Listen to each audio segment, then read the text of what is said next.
Good morning and happy Friday. I hope you had an amazing week. I hope that everything you needed you had.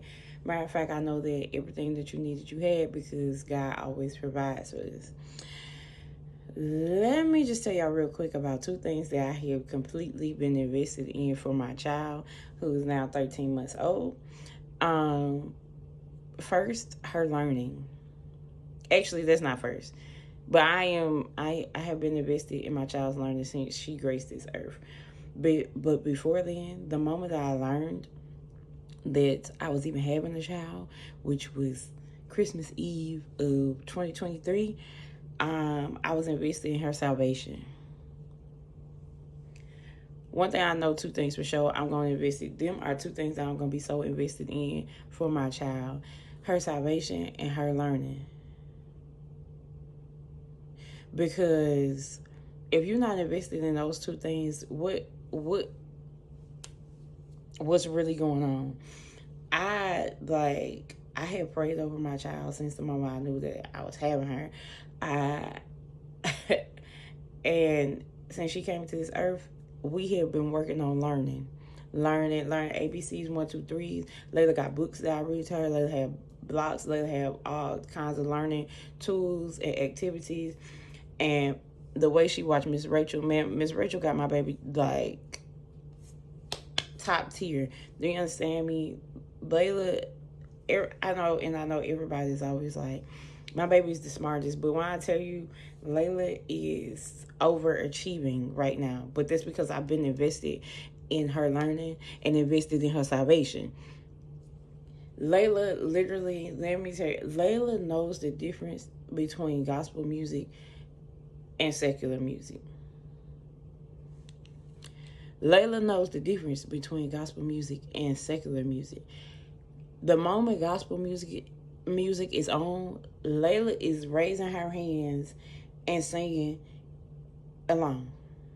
I don't care what song come on, and it's some songs that I have never even played for her, and she recognizes that it's gospel music. And I'm saying I'm putting emphasis on that because I sat here and I thought about it. I said my baby knows the difference between God's music and the world's music. Furthermore, she knows the difference between God and the world. Okay, do you know how important that foundation is?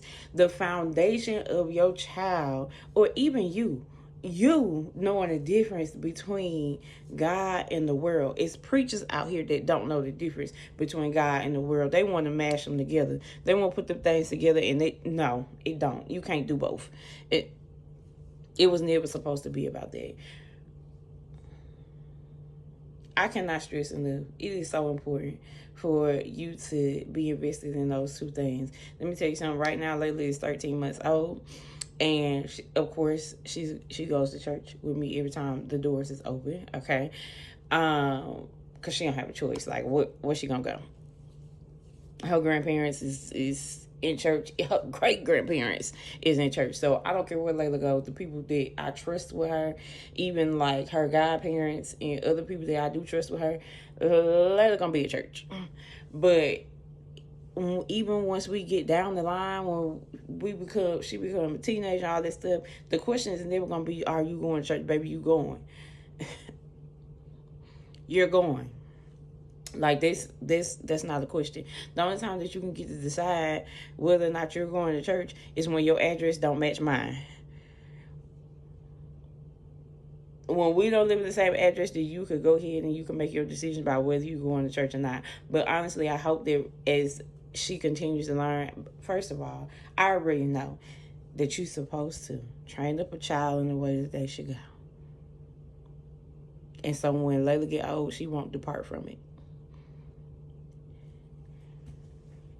If you're not invested in your child knowing the problem solver, nor are you invested in your child learning how to solve problems, your baby gonna be in a lot of trouble. Your baby gonna be in a lot of trouble. I don't care what nobody say. You gotta invest in their salvation. You gotta invest in them learning, because as an educator, I see just too many kids that don't know nothing, because nobody was invested in their learning. I see too many kids that feel like it's they they could do whatever and say whatever to whoever, and then have parents backing it because they parents not invested in their salvation. Absolutely not. This is one thing that I would never, ever, ever play with. So I hope that you do the same thing. I hope that if you have children, or if you are a mentor, or if you are some kind of light in somebody's child, like, be invested in their salvation, to be invested in their learning. Because if we keep letting this next generation, the generations below us, do whatever they want to do, we're going to be in a lot of trouble, because these are children that's going to have to take care of us. Anyway, that's my nugget for today. I hope that y'all have a happy Friday. Invest in your child's salvation. Invest in your child's learning. Be invested. Be invested. Okay? It's your responsibility to raise them the right way. Happy Friday.